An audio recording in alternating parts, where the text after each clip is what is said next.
Hello there, and welcome to the How to Market Your Horse Business podcast. I'm so glad you're joining me here today. Now, before we dive into today's episode, which is with a guest I cannot wait for you to meet, I will briefly introduce myself just in case for new friends, and then we'll dive right in. Now, as I said, my name is Denise, and through my business, Storm Lily Marketing, I get to help dream-chasing horse business owners like yourself to ditch the marketing overwhelm and get the clarity you've been craving so you can grow your business in a way that meets your definition of success. Now, I do this primarily through business coaching and then education as well that helps you to market your business, such as this podcast and some online learning resources. All of the things that I do, friends, are so that you as an equestrian entrepreneur can be out in the barn or the arena or behind the computer or making the gear or taking images, whatever it is you love to do in the equine industry. As an entrepreneur, I'm here to help you do more of that. And so here on the podcast, you can expect a mix of step-by-step strategies, essential how-tos, and entrepreneurial mindset shifts that will help you not only see what's possible for your business, but I'm also here to guide you through that process so you can make it happen. And so today I have a new friend for you to meet. And this guest, Traci Brooks, I met at Equine Affair in Massachusetts this past November. You may remember that I had the opportunity to present there on marketing for horse business owners. And then I got to stay around a few days and take in the education, visit the vendors, network, and learn. And it was wonderful. And Traci is one of the new friends I made while there, because she was there as a clinician and she was hosting clinics for hunter jumpers. And let me tell you guys, you are going to love learning from Traci, hearing her experience and her journey. Now, aside from the success that she's experienced that you will learn about, and actually I'm going to tell you because she is so humble, I want you to understand who we're talking to here. She's also so kind and present when she is present. Now, of course, she is knowledgeable as a coach and a trainer. And on top of that, she has built a successful business with her husband, Carleton, which you may find if some of you are in that circle, they call him CB as well. And in this interview, you're going to hear from Traci how she went from growing up in a non-horse family in Ohio to a kid who basically lived at the barn to building a business partnership that's been very successful with her husband, Carleton. It was quite the journey. And so I promise you, you are going to get some practical insights and business building wisdom from Traci.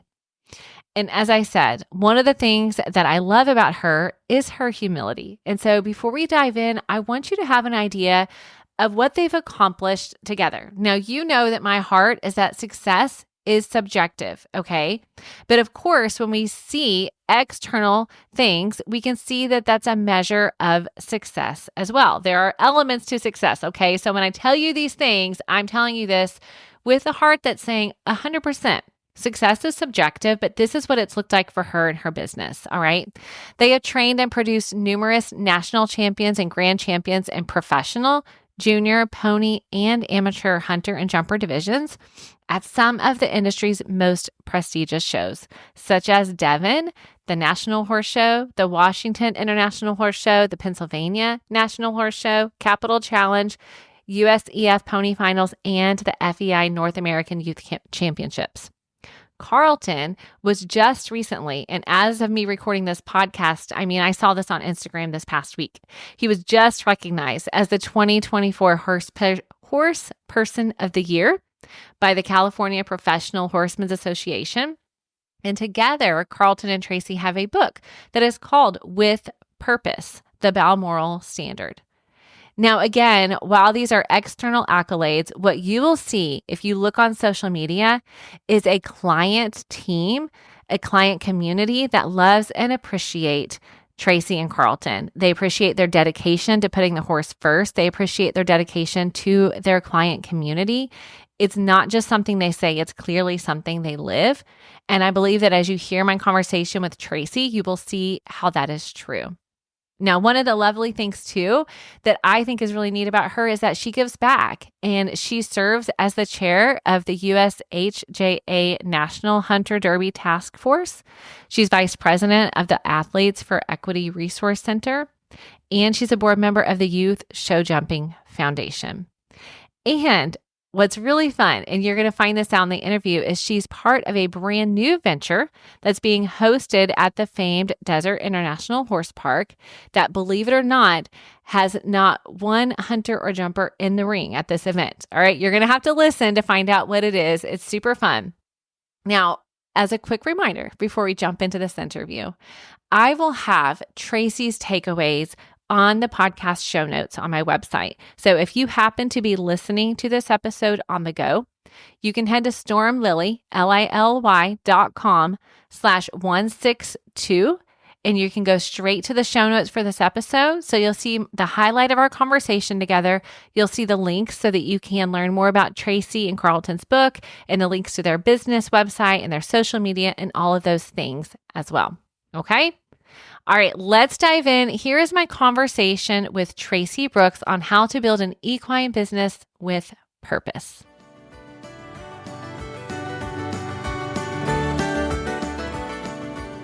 All right, Traci, thank you so much for joining me here today. I so appreciate your gift of time. Thank you so much for having me. I'm excited. I am too. It was really fun to connect with you at Equine Affair. And so I'm really excited for my audience to get to meet you and learn from you and see the things that you've been doing and that you guys are doing. Before we dive into that though, and I know this is a big question. All right. I will preface this by saying, I realize it's a big question. So you share what you feel like are the highlights, but I definitely want those listening to have an understanding of the background and where you started and kind of what got you to where you are today. A little bit of your story as a horse person, a little bit of your story behind the scenes of building the business. So tell us a bit about Traci Brooks, the rider first. How about that? Okay. Well, I was a horse crazy kid. I grew up in the suburbs of Cleveland, Ohio. My family they are not horse people. They knew nothing about horses. It basically started when my parents, I think they wanted to get rid of me. They sent me to day camp, and I started riding at day camp. And my parents came to the parents' day where they get to see what you're going to do at day camp. And they thought I was going to be led around on a little pony because I had told them I had been riding. And they showed up at day camp, and here I was, like 5 years old, on this giant horse cruising around the ring by myself. And I think that's when they knew they were in trouble. And that's when I knew that this was a passion for me. So then it just proceeded from there. My dad had a friend whose daughter rode, and they connected us with a local stable outside of Cleveland, and I started taking lessons. And then I came home one day and told my parents that someone at the barn wanted to give me a free horse. Oh my goodness. Yes. So, of course, their reaction was, okay, the horse is free, but the rest is expensive, which of course I didn't understand. I thought free horse was such a great concept. So we worked it out, and I got my first horse, and then I basically lived at the barn whenever I could. On the weekends, I would get dropped off in the morning and picked up in the afternoon, and I would do whatever I could while I was there to help, to hang out, to ride, to groom my pony, to just be around the horses. And I made a lot of friends there who some of my, I was probably 8, 9 years old, 10 years old. A lot of my friends were adults and older kids. And it just didn't matter because you had that shared passion, and the older people looked out for the younger kids. And one of my best friends to this day is someone who I met during that time at the barn. And we grew up together, and we're still super close friends. And I think it's because we shared that passion from a young age. So then it just went from there. Started riding more of other people's horses. I had a December birthday, so I took a gap year after high school and just rode because I had another junior year to do, and I just got some catch rides and did that and got to spend all my time riding. And that was super great. Dream come true. Yeah, that's amazing. And so for those listening, of course, because I have people on both sides of the fence, Western English and in the middle and all the things. So for those listening, you were jumping, right? From an early age, like that's all you were doing when you started at 5, you were learning to jump. I wasn't jumping probably at 5, but by the time I was 7 or 8, I was starting to jump. Yes. And Okay, that's gotcha. what I liked, any kind of riding, any kind of horses, but Yeah. that was the discipline that I was introduced to. I think whatever discipline I had been introduced to, I would have loved, but it Yeah. just happened that it was jumping, and that's what I grabbed onto. Yeah. Awesome. So in that gap year time, when you say you were catch riding, you were doing that for like, kind of explain that part for me. Sometimes it was someone who had a horse for sale. Okay. Sometimes it was someone who was in college who couldn't ride their own horse.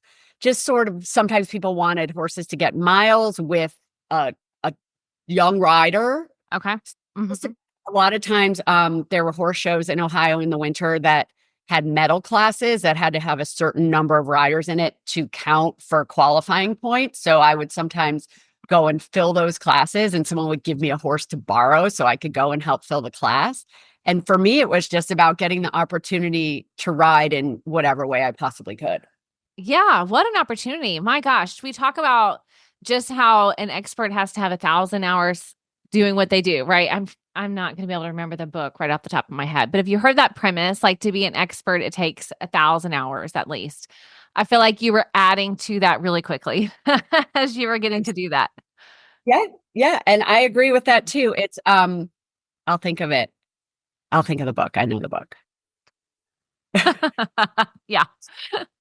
Escaping. I have too many tabs open in my brain, but it'll pop up before we're finished here. Malcolm Gladwell. Malcolm. Yes. You got it. You got it. Yep. Yeah. Exactly. That premise. Okay. So you took that gap year, you were getting to do that. And then tell us a little bit what happened after that. Then I went to college in Washington, D.C., and on breaks from college and during summer, I would work for local horse professionals. Again, just any excuse to be at the barn, any excuse to be around the horses. I basically worked almost for free. I was a working student pretty much. And I would do everything from driving the trailer, grooming, a lot of grooming, um, riding when I could, but that wasn't always possible, and I didn't mind it. Just braiding, cleaning stalls, anything I could to just be around the horses. That's amazing. That's awesome. And I think that it laid such a foundation, I'm guessing, for where we're going. That was the passion, that was the driver, right? Like it really laid the foundation for what you're doing now because I can see from my time with you and looking at stuff online, like your passion for the horse is still the fire inside. Yes, and I think that's for any of us, for anyone who's a horse person, no matter the discipline, that's where it starts. Yeah. Where it leads you, I don't think you're always going to know, but I think that's what unites us and that's what gets us started on this path. And I think you just have to be open to where it takes you. And not all of us are going to be professional riders, but there is so much else in the industry and the horse industry in general that there's so much opportunity and it has so much to offer that I think anyone can find a path. Yeah. I love that. That's so true, Traci. Okay. So tell us about the next step on your path. So after sort of doing my time and being an assistant for a while, I decided to have my own business. And I think I was just young enough and naive enough that I thought that was a great idea. And it sounded very grown up and very glamorous. But in my mind, mostly it was just because I wanted to not really have to go work in an office. I wanted an excuse to be around horses. I felt like that wasn't work to me. That was Yeah. just how I wanted to spend my time. So I figured out a way to do that. And I started a business in my 20s in Cleveland, and it just progressed from there. Then I ended up moving further south in Ohio and sort of partnering with Hugh Kincannon, who had a business that he had started running more horse shows and he needed help with his clients and horses. So he asked me if I would be interested in doing that. I had already been riding some horses and teaching a bit for him. So we ended up kind of combining forces, and I ended up there at his stable, Ridgewood. running my business out of there and doing stuff for him and starting to travel to horse shows and doing more competitively. And then it got really cold in Ohio in the winters. That started it. And I was in my mid-20s at that point, and a lot of my friends were getting married and having kids. And I knew that was something that was not in my immediate future. And I felt like I needed to go somewhere where I wasn't hanging out with my parents and their friends and my married friends, and where I could capitalize more on horse activity. And I moved to California at that time, just thinking I was just going to try it out. And it ended up I was going to go for 6 months just as a let's see how this goes kind of thing. And I'm still here 25 years later. Okay, tell me about that. Well, first of all, let me just applaud the decision. Like, that's a big deal to move halfway across the country and leave everything you know, and to go to California. Like, just because California is different animals sometimes, especially from the Midwest where you were. But tell me, going out there, did you have a place that you were going to ride, like already set up? You had clients, or you were literally going out there and starting your business over from scratch, essentially? I had nothing. I had nothing. I had a few friends and I went to visit them and I was like, oh, wow, this is really nice. And I went to California not knowing what I was going to do. And I just knew it felt right. My parents thought I was insane. It sort of ran the gamut. Some of my friends thought it was cool. Some people thought I was crazy, but I just knew in my gut that it was something that I needed to do. And that if it didn't work out, I had a fallback and I could just go back to Ohio, which was my comfort zone, and still have a great time there. So I felt like it was a no-lose proposition. So I moved to California and I didn't do horses at the beginning. I had to get a job, know anyone. I didn't, my cousin lived in LA, which I moved to LA. And so I had my cousin and a couple other people who I knew, but none of them were horse people. So I landed in Malibu randomly, and I started looking in the paper, the local Malibu Times newspaper. And I got a job with a guy in Malibu who had a PR business that he ran out of his house. And I started doing PR for him. And that actually, in hindsight, was such a great thing for me to take a break from horses and do that, because it's so applicable to what I do now. And just PR, marketing, anything, you can apply it to any industry. So it was great experience for me. The PR we did was generally for business people, lawyers, authors of all different types. I represented a lawyer who was leading the biggest antitrust lawsuit against oil and gas companies at the time. So that was something just really cool. And we were on CNN and MSNBC, and we did interviews on the courthouse steps. And it was just something that I'd never experienced. We got clients on the Today Show and in the New York Times. And it was just a really eye-opening and fun, challenging experience. Every day was different. Every client was different. So it was never boring. But then I started missing horses. So I popped in to a local stable in Malibu and just stuck my hand out, introduced myself to the trainer there, who became my really dear friend, Susan Demers. And I asked her, I said, if you ever had the need for anyone to come and help ride or teach, I am open to just hanging out. And she said, well, I would need to see you ride. And I'm like, okay. So I went and rode one day and she was like, okay, all good. And then she started giving me stuff to do, to the point where at that point I had taken on some of my own PR clients on the side. She gave me an office at the barn so that I could be close and ride and still do my PR stuff. So I had a little office at the stable. And then Susan ended up having a family situation where she was supposed to be taking clients to the Desert Horse Show, which at the time was in Indio. It's now Thermal in the winter. And she couldn't go because she had a tragedy in her family. And she said to me, I need you to take these horses and show these horses and take these people and help them, there's no way I can go. So of course I was like, oh, sure. Yeah. So one of my friends let me borrow her RV, and I set up my little PR office in the RV, and I went to Indio, and I didn't know anyone, and off we went.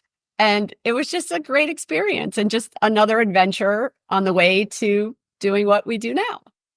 That is amazing. Well, the fact that she trusted you that much really speaks volumes, Traci, of what you had shown her that you could do in your character, I would think, if she's going to trust her clients to that. So that's amazing. So it's for sure a nod to your work ethic, but also a really beautiful part of your story that just that door opened up. And so you did the show and it was successful. And then you were like, okay, this is what I want to do.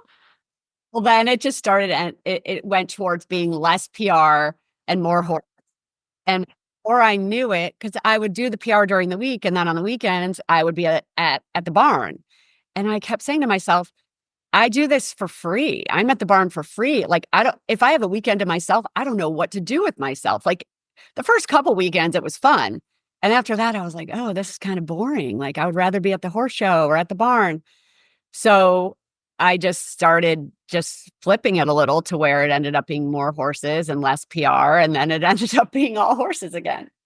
So then you essentially were building your business there for yourself at her stable. Is that essentially how it was working there? Yeah, So you were building up your own clientele. Well, no, actually, I worked with her mostly, and I had some young horses. I got some young horses that I just got to train and produce and hopefully sell. Okay. And at the same time, I was helping her with her clients and doing a little bit of PR until I ended up getting too busy with horses and phased out the PR. But what happened was that year that I took Susan's clients to Indio, I ran into Carleton, who's now my husband. Okay. So we started dating. I had a horse that I was training, a young horse that was for sale, and someone told me that I should tell Carleton about the horse. So I went to tell Carleton about the horse. His side of the story is that I went up and told him off. I disagree. I went up and told him about the horse, and he gave me the third degree about, why should he try my horse and what was so special about this horse. And I think I just kept coming back with answers and I didn't give up. And so I think I think that made him laugh. And so we got to know each other during that circuit. We started dating. And then that fall, I ended up moving up to Northern California to be with Carleton at his business in Northern California. Oh, okay. Yes. Gotcha. And so for those listening that haven't read the stuff online that I've had, tell them a little bit about Carleton and what he does and how that kind of blends together with you guys. Carleton is well known in our industry. Carleton Brooks, he is Hall of Fame, Lifetime Achievement Award, many national champions, producing horses, training riders, judging. And he had a business that he ran for 25 years or so called Uphill Farm at the Menlo Circus Club in Northern California. Okay, so that's where you moved up to at the time he had that. Mm-hmm. Okay. We were there together for a while, and then it wasn't the right time, I think. And he is a very, very hard worker and very disciplined and very driven. And he was in the middle of that. And I just felt like, okay, maybe later on, like he doesn't really have time for me here. So I think I'm going to pause and I'm going to go back to Malibu. So I went back to Malibu and we stayed, like it was all very amicable. We said, maybe, we'll revisit this again in a minute.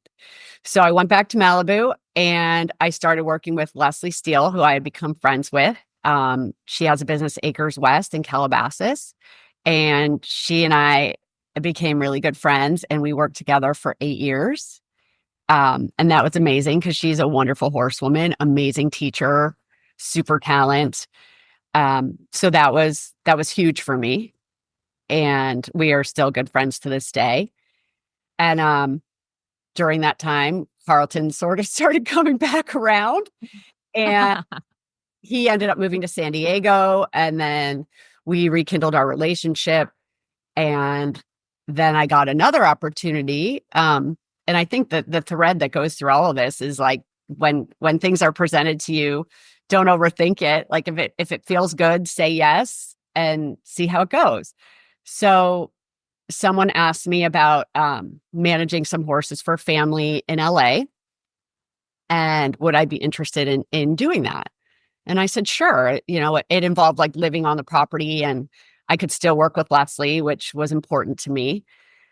So I started doing that, and Carleton and I were dating at the time. And then, of course, what happened was I was managing these horses, and then I got more involved with that, and opportunities there just kept happening. I was offered the opportunity to teach at this facility. So that was something I really couldn't turn down. I didn't really want to have my own business again. Mm. And I really enjoyed working with Leslie and being sort of the number two person in the business and not being the responsible one. Because I think when you run your own business, you learn that it's not as glamorous and great as it sounds. So I was good with being the number two. And then all of a sudden, everything just kind of fell in my lap to where I ended up having this opportunity that I couldn't pass up, with this amazing family, the Van Brooks, who had two daughters who rode at the time.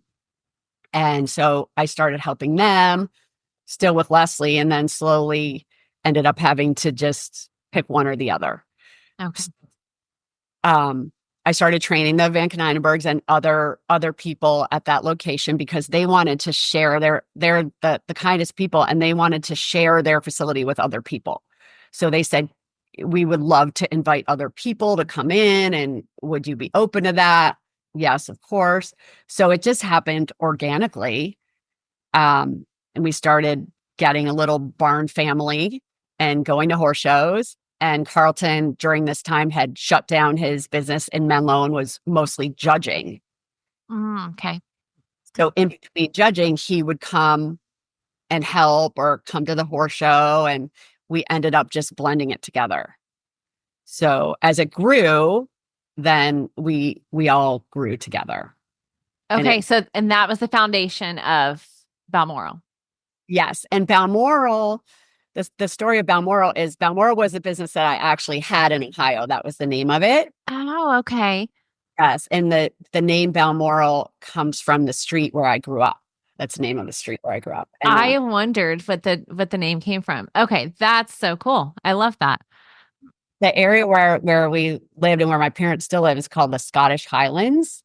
And so all the streets were named after castles in Scotland, and Balmoral was one of those castles. So we lived on Balmoral.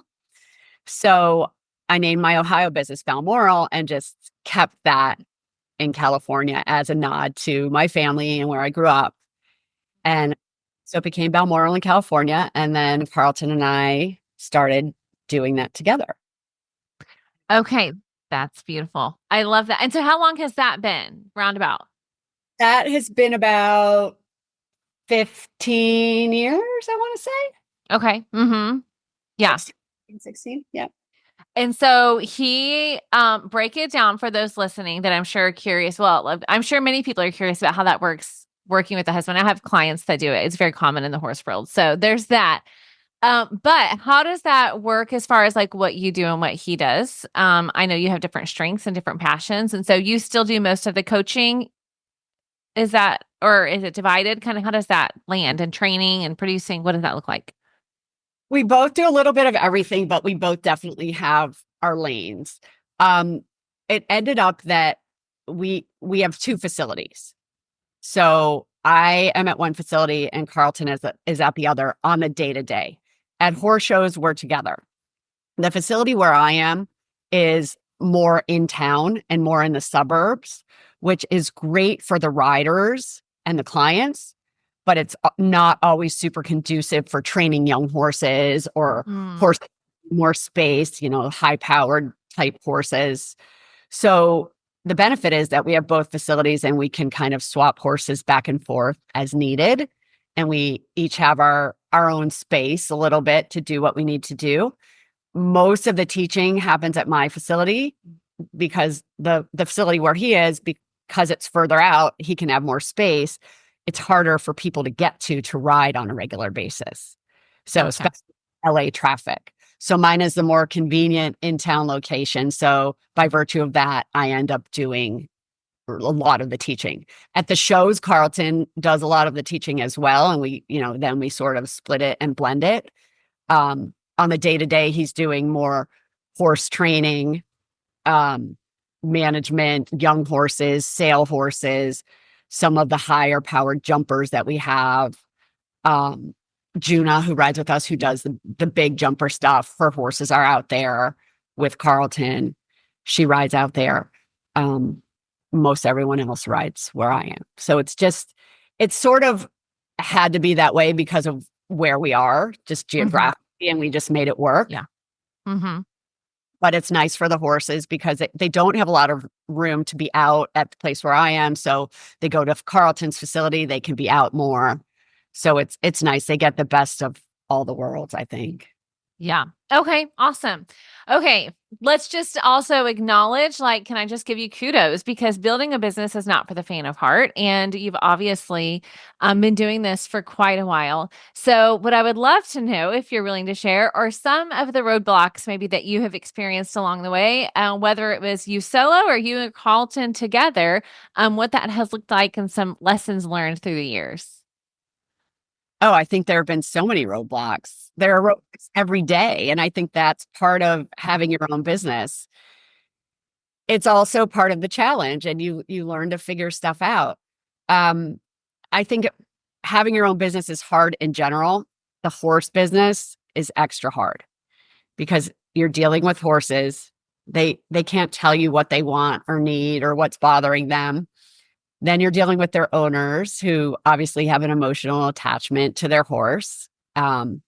Maybe the owners ride and maybe they don't. But then you're trying to help those owners do the best they can with their horse. And so the horse part is a challenge. And then the human personality too. Everyone learns differently. Everyone has certain fears. So trying to blend that all together, that's a challenge. And then running the business itself, just employees alone, just getting good people these days who want to work, I think is a problem in any and every industry. I hear so many people every day saying that they can't find people who actually want to work.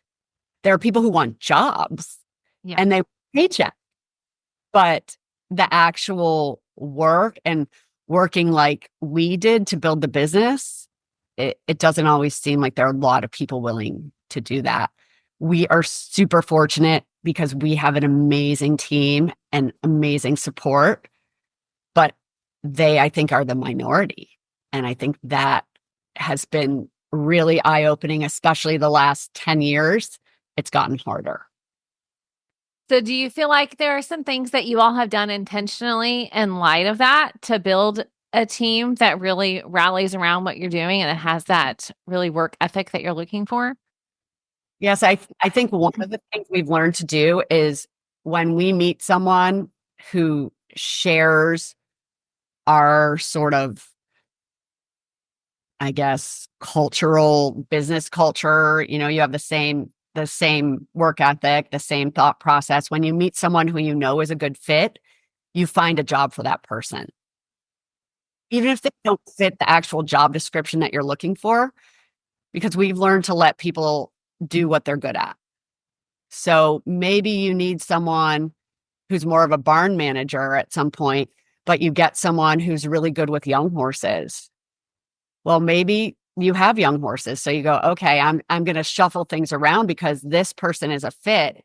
They're not exactly a fit with the job that I was hiring for, but I'm going to make a different job and I'm going to shuffle things around. Because when you find someone who wants to be part of your team and work as part of that team and shares your vision, you want that person on the team. That's good. That's so good. And I think that's so hard for people because you hear, especially small business owners, because you often will hear people say hire for fit. And if they don't have the exact qualities you're looking for, skills that you're looking for, I should say, not quality, then get them on the team. And for small business owners, sometimes there's some hesitation because it's like, I just need somebody in that seat now that can do what I need them to do, and they hire almost out of desperation versus that intentionality. And then unfortunately regret it later, right? Because it almost never works out that way. Yeah, and then in the horse business, like I feel like it's a pyramid thing. It's with any business at the bottom of the pyramid. Like i- if you can hire anybody off the street to do cold calling and marketing or selling something on the phone, okay, fine. But when you specialize it into something with horses, then Mhm. it gets even harder. So a lot Mhm. of times, like certain jobs that we have don't have that much to do with horses. A lot of times, like sometimes it's just a management job where if someone is a good manager, they can learn the horse end of it. We have someone who helps us with our HR and a lot of our just sort of business practices. And he's not a horse person, but he's learned. He didn't need to be a horse person to do that job, but he knows about business and he's a super hard worker and a really smart guy and willing to learn. So now he knows more about horses than he ever wanted to. Right?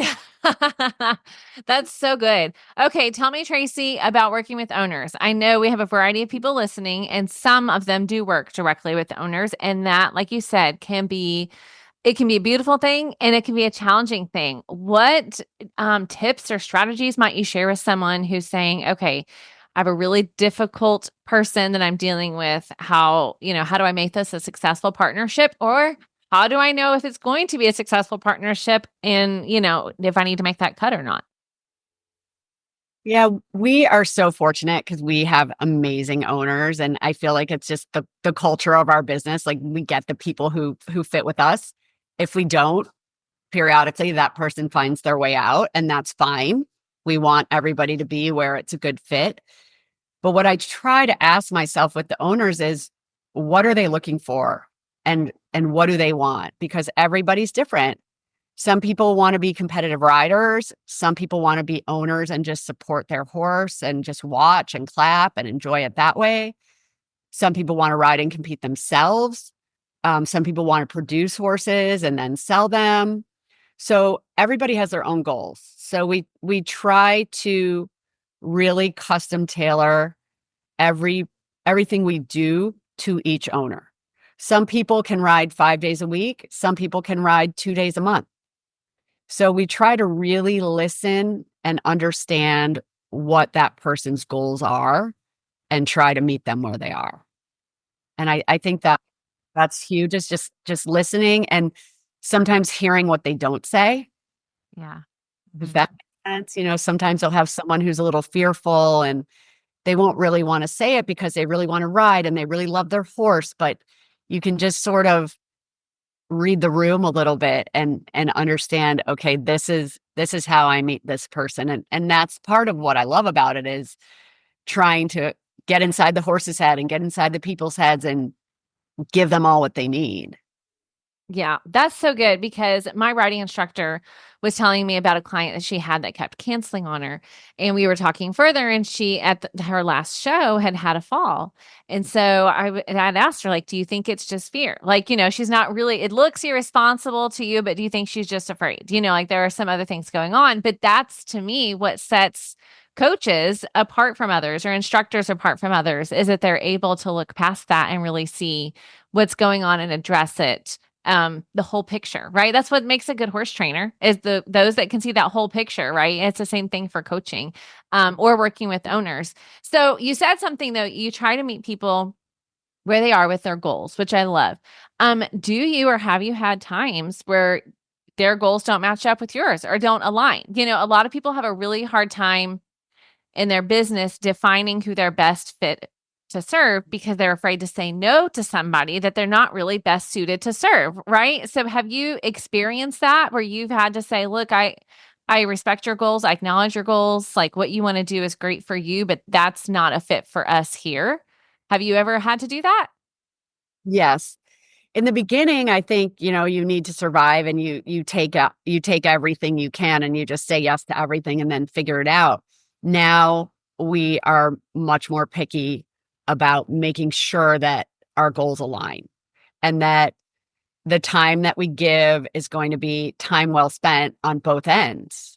We don't want someone to feel unsatisfied with what we provide, or vice versa. So if we want people who really want to do it, that's the main thing. And we want people who trust our experience and our judgment, because we feel like we have a system that works for us. It might not work for everyone. But if someone is going to come on board with that, we want to know they're on board 100% and we have full latitude to do what we need to do and that's where we're so fortunate, because the people who we work with believe in us, and we don't have to call them every 5 minutes and say, oh, can we have the chiropractor work on your horse? Oh, can we buy this piece of equipment or this supplement? Because that just slows down our process. So they have to give us a certain amount of latitude in order to get the best results. And they're willing to do that, which makes it so nice for us. And is that a conversation you tend to have from the outset? Like, for those that are listening saying, okay, that sounds like a really cool thing, but how do I even make that happen? Right? Is that something that you had a conversation with people from the beginning? Like, this is kind of what it looks like here. This is how we work. Does that work for you? Or how has that looked for you? To a degree, yes. A lot of the people who come to us already know us and they know what we do, and they say, I want to be part of this program, and just here I am, do what you need to do. So we get that. But then if we get people, like a lot of the people who we met when they were just starting out. So they don't know the difference, and they just learn to trust us. And that's sort of all they know. And they say, hold my hand and guide me, and I'm going to follow your lead. And that is always great too. The people who are kind of in the middle, who weren't with us since they were young and who don't come and say, here's carte blanche, do what you need to do. Those are the people that I feel you need to say that to, and say, this is how we operate. This is the expectation to a degree. We are happy to answer questions, but also we need some latitude to do our best work. Yeah. And I want to pull out the word that you used, which was trust, right? When there's a mutual trust, you don't have kind of some of the problems that you described earlier. When there's a mutual trust, because they know that you have their horses and their riders' best interest in mind, and you know the same for them, and so that mutual trust makes a huge difference. Yes. And of course, we're gonna spend their money like it's our own. We're gonna treat their horse like it's our own. We're not going to keep them out of the loop, but we're not going to tell them, oh, your horse got shod today. It's like, if your horse gets an injury, or your horse needs something specific, or we need to make a plan, yes, we're going to be on the phone. And we believe in picking up the phone. We're not like, we do a lot of texting too, of course, but like those conversations happen on the phone, and we are brutally honest. And we try not to tiptoe around anything, and we try to share all the pertinent information, and we hope that that's appreciated, but we get right to the point. And we want the owners to know, we want them to be involved in the plan, but we also want them to know that we've got it handled and they don't have to worry about it. Right. Yeah. They can rest assured. I love that. Okay, Traci, I'm shifting gears, because when we met, you told me about something super fun and exciting, and I would love for you to share with those listening. You guys are bringing a rodeo. So here we are talking about jumping and owners and all this thing. And on the side, you've got rodeo planning going on. So tell me a little bit about that. This will air in January. So we'll be months away when people hear about it. So I for sure, of course, they'll put the links in the show notes and all of those things. But tell us how you became a planning committee for a rodeo coming to town. Well, I do a lot of crazy things. And like I said, I say yes to a lot of things. I am one of the founders of the Desert Rodeo, which is the first modern fusion of rodeo, festival, and retail. So it's not just a rodeo, it's a rodeo plus, plus, plus. It's taking place at the Desert International Horse Park, which is where the thermal horse shows take place. And it will happen at the end of April 2025. It is a PRCA and a WPRA sanctioned event. So it is a real rodeo. Yes. We are super excited. It's happening during the largest country music festival in the nation. It's about 10 minutes away. So we're hoping that we can offer people something that's not just VIPs only or not just influencers, something to do that's super fun during the day. Go to the concert at night, go to the concert before, go to the concert after, come to the rodeo, hang out. It's just something else to do during that weekend. Um, you can come shop, you can bring your kids, you can come and have barbecue. We are partnering with the Win Nightlife, and they are going to handle the whole VIP experience. So that's going to be something amazing. Do you have to have VIP? No. Can you come in and just hang out, cruise around? Rodeo is so popular now, and cowboy life, and just in our culture right now, there are so many things cowboy. So we just wanted to embrace that and offer something to the entire community. And selfishly, we thought it would be fun to have a rodeo. I think it sounds like a blast. I mean, I totally grew up going to rodeos, but still, just the experience that you guys are creating and the creativity behind it is really, I'm so pumped for you guys. So, process wise, where are you guys at in the planning process for now? What's that looking like? Well, we're getting close. Yeah. We have we have sponsorship talks going on. We have a lot of sponsors secured. Some partners, some really fun partners besides Win Nightlife. We have Statson, Resistol, Charlie One Horse. They're going to be our official hat sponsor. You can customize your cowboy hat at the rodeo. We are partnering with some other brands and some other like beauty brands, food brands, where you can go into the retail ranch and go shopping. There's going to be bar, food. Desert International Horse Park has been amazingly helpful. They're going to handle a lot of our catering. So we're just calling in all of our contacts and all of our friends and trying to provide something really cool and something that's never been done before. That's what I was going to say. They've never had a rodeo there before, right? Like this is that's a big first time event. I think years ago there was a rodeo, but Okay. not like this that's going to blend rodeo, retail, festival vibes. Like you can come and get your outfit to go see the music at night. You can come touch up your makeup, and there will be activations and cool experiences as well that we're working on that will be super exciting. We're just finalizing some of that. It's all going to be on our website, which is desertrodeo.com. So ticket sales, information, as everything gels and finalizes, will all be on the website. We're super excited. And again, we're just saying yes and seeing how it goes, and open to all of the fun things that people are offering us and experiences. And I think it's going to be really cool. I love that. And one of your lessons that I wrote down was don't overthink it. Say yes to opportunity. So this is definitely one of those things I feel like where people are going, wow, she lives by what she says. Because number one, of course, strategy and thought goes into everything you do. That's very, very clear. So it's not flying by the seat of your pants, but it is saying yes to opportunity. And I love that so much. Okay, Traci, I want to honor your time. So I have one more question for you. I want you to picture you're sitting across the table from somebody who's starting a business in the equine industry. We know there are, as you said, many different avenues and passions that you can follow to do that. But no matter which direction they're going, I am sure there is some across the board advice, wisdom that you have learned through the years. What would you share with that person? Maybe just a couple, 3 lessons learned and pieces of advice that you would give about building a long-term sustainable horse business, which you've clearly done. I would say the first one is to know that it's not linear, to know that your path is going to take some twists and turns, and that's okay. And to be open to that and embrace the uncertainty a little bit.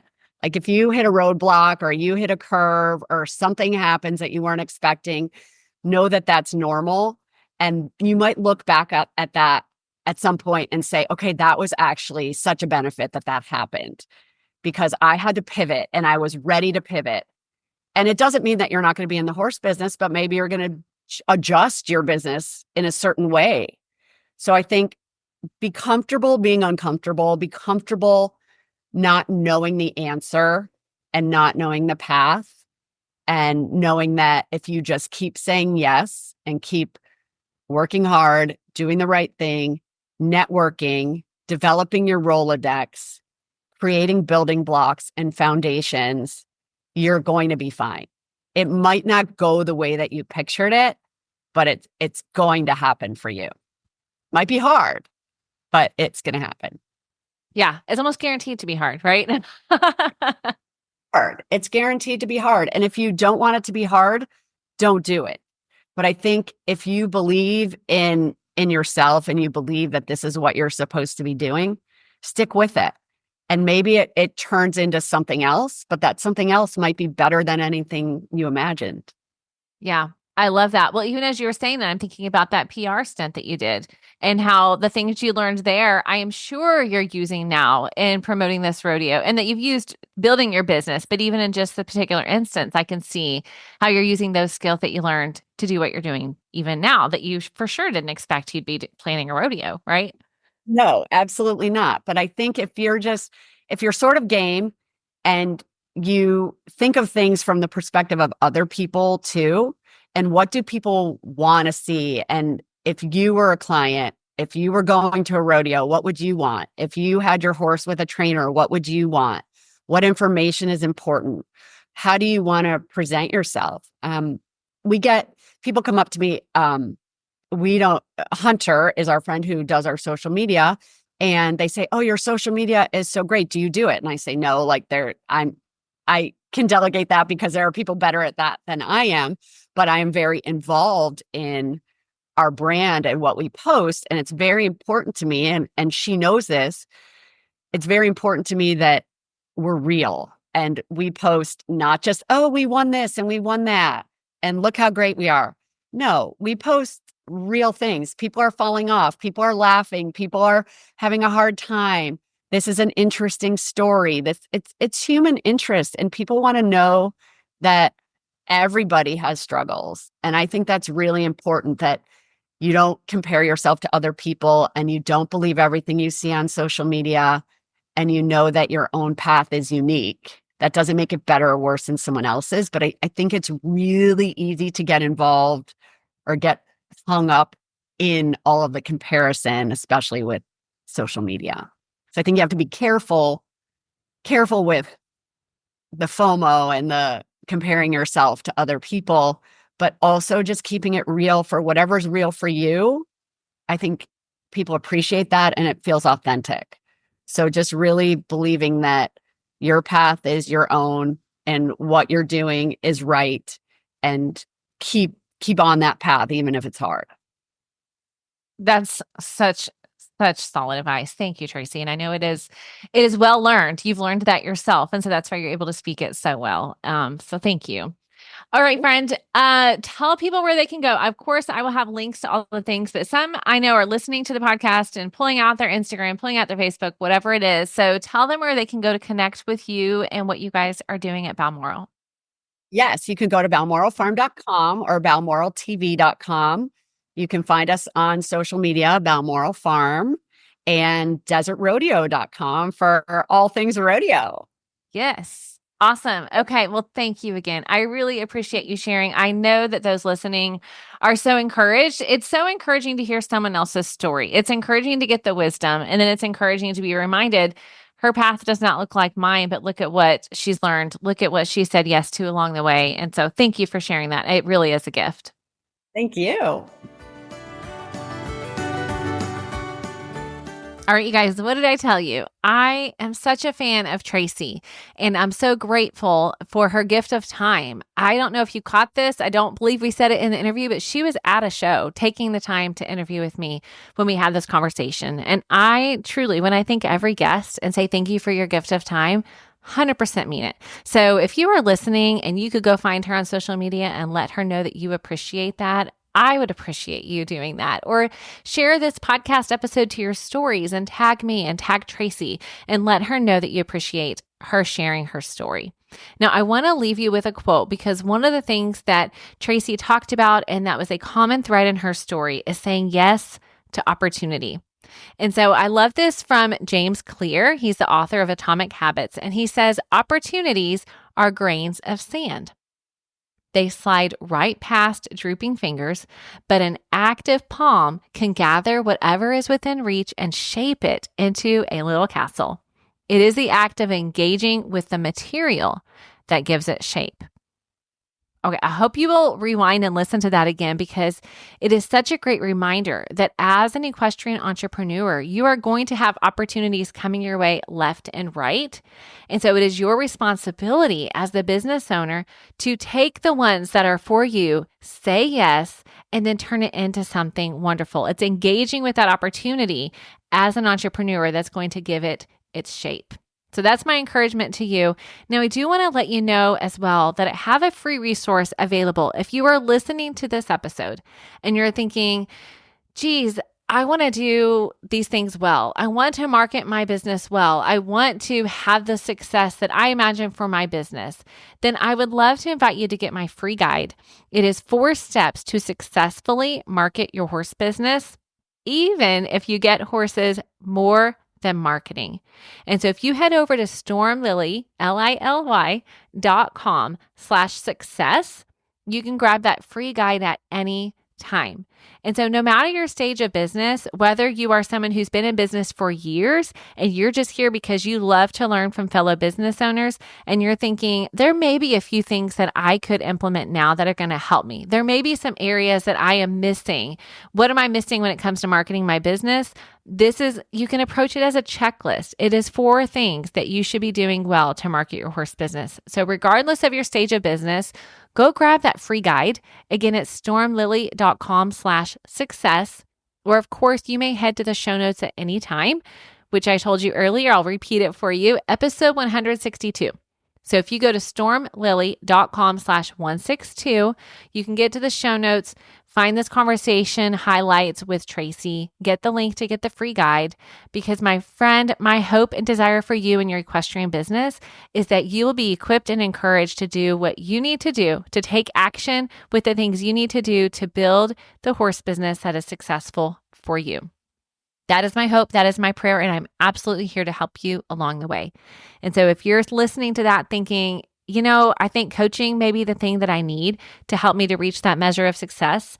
I need to move the needle in my business and I would love somebody to help guide me in that process, tell me the next steps. Then I invite you as well to check out my business coaching program and see if that's for you. So all of those things, friend, can be found on the show notes and on my website. But I'm, of course, here to help you along the way every week through the podcast. So please share this with a friend, share it on social media, let everyone know that this is the place for marketing help and business help for your equestrian business. And I'll catch you next week with another brand new episode. Have an amazing day.